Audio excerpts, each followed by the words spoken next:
नमस्कार विद्यार्थी मित्रांनो, इयत्ता 9वी मराठी कविता 16 वनवासी या कवितेवरील संपूर्ण स्वाध्याय, रसग्रहण व मुद्द्यांच्या आधारे कृती सोडवा याचे संपूर्ण स्पष्टीकरण पाहूयात. प्रश्न 1. खालील शब्दसमूहासाठी अर्थ स्पष्ट करा.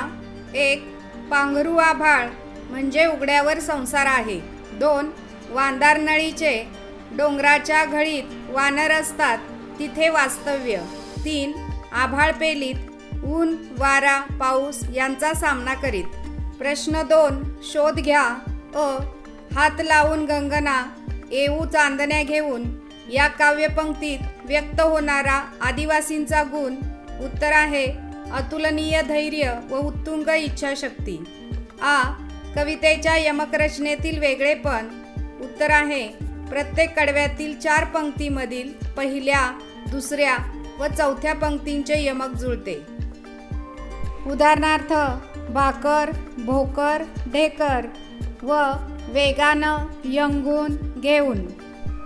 प्रश्न 3. काव्यसौंदर्य. 1.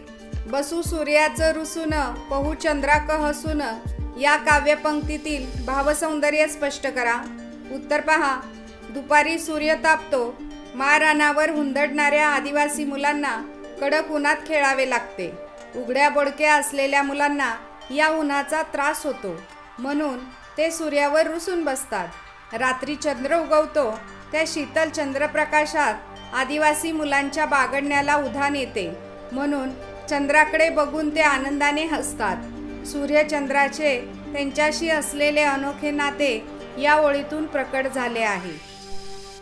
2. डोई आभाळ पेलीत चालू सिंहाच्या चालीत या पंक्तीतील कवीला अभिप्रेत असलेला अर्थ सांगा. उत्तर पहा. आदिवासी मुले उघड्या बोडक्या अंगाने उंबराच्या माळावर भटकतात, बागडतात. झाड्याकड्यांवर त्यांचा वावर असतो. त्यांचे जीवन खडतर असते, परंतु त्यांना या कष्टमय जीवनाची फिकीर नसते. ऊन वारा पाऊस झेलत ते मजेत राहतात. जणू ते आपल्या माथ्यावर सर्व आभाळ पेलतात. सिंह जंगलाचा राजा असतो. त्याचा दरारा सगळ्या रानावर असतो, म्हणून आदिवासी मुले सिंहाच्या दमदार चालीने चालत सारी संकटे झेलतात. आदिवासी मुलांच्या चिवट वृत्तीचे व धाडसाचे वर्णन कवीने केले आहे. प्रश्न 4. अभिव्यक्ती. आदिवासी समाज आणि जंगल यांचे अतूट नाते असते याविषयी तुमचे विचार लिहा. उत्तर पहा. आदिवासी समाज हा दाट जंगलात व कडेकपारीत राहतो. झाडांच्या वाळलेल्या फांद्या काटक्या घेऊन त्यांची खोपटी म्हणजे झोपडी तयार होते. रानातली फळे कंदमुळे खाऊन ते गुजराण करतात. ओढ्या नाल्याचे पाणी पितात. निसर्गात ते उघड्यावर जगतात.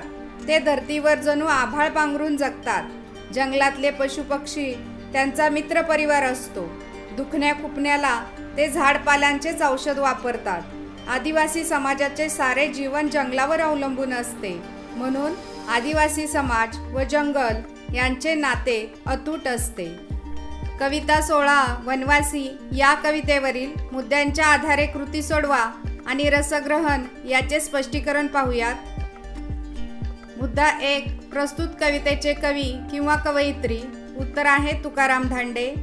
2. प्रस्तुत कवितेचा विषय आहे कळसुबाई शिखराच्या पायथ्याशी प्रवरा नदीच्या खोऱ्यातील आदिवासी जीवनाचे वास्तव चित्रण आदिवासी बोलीत करणे हा या कवितेचा विषय आहे. मुद्दा 3. प्रस्तुत कवितेतील शब्दांचे अर्थ लिहा. बाज, शोभा, वहाळ, ओहोळ किंवा नाला, शिव, सिंह, यंगून, चढून, वांदार, वानर, माई, आई आणि गंगना म्हणजे आकाश. पुढील मुद्दा क्रमांक 4 पाहूयात. प्रस्तुत कवितेतील संदेश. आपल्या सभोवती निसर्गात जगणाऱ्या मानवांच्या जीवनशैलीचा परिचय व्हावा व त्यांच्या जगण्याशी आपण समरस होऊन सहअनुभूती घ्यावी हे उद्दिष्ट या कवितेचे आहे. पुढील मुद्दा क्रमांक 5 पाहूयात. प्रस्तुत कवितेची भाषिक वैशिष्ट्ये.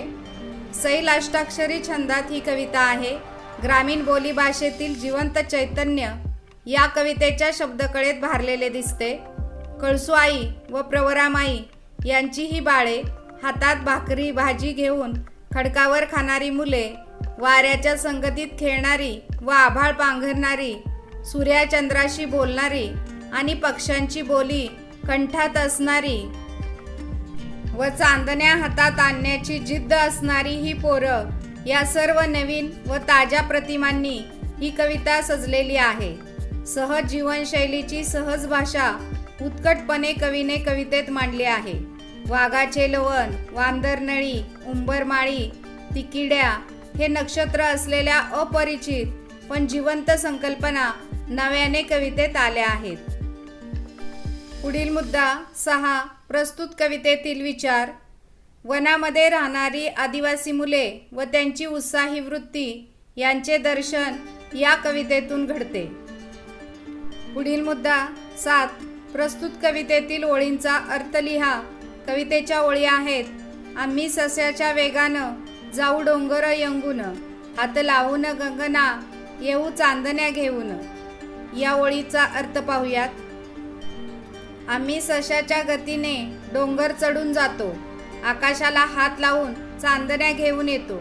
म्हणजेच निसर्गात राहताना आम्हाला अनोखा आनंद होतो, हा या ओळींचा अर्थ होतो. पुढील मुद्दा क्रमांक 8. कविता आवडण्याची वा न आवडण्याची कारणे. उत्तर पहा. आदिवासी लेकरांचे अनोखे भावविश्व या कवितेत मांडले आहे.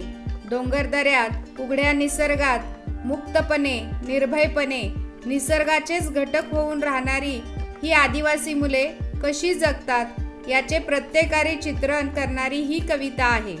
संवेदनशील मनाला भावेल असे वेगळे जीवनदर्शन व वेगळी जीवनदृष्टी देणारी ही कविता असल्यामुळे ग्रामीण बोलीतील ही सहज सुंदर कविता मला आवडली.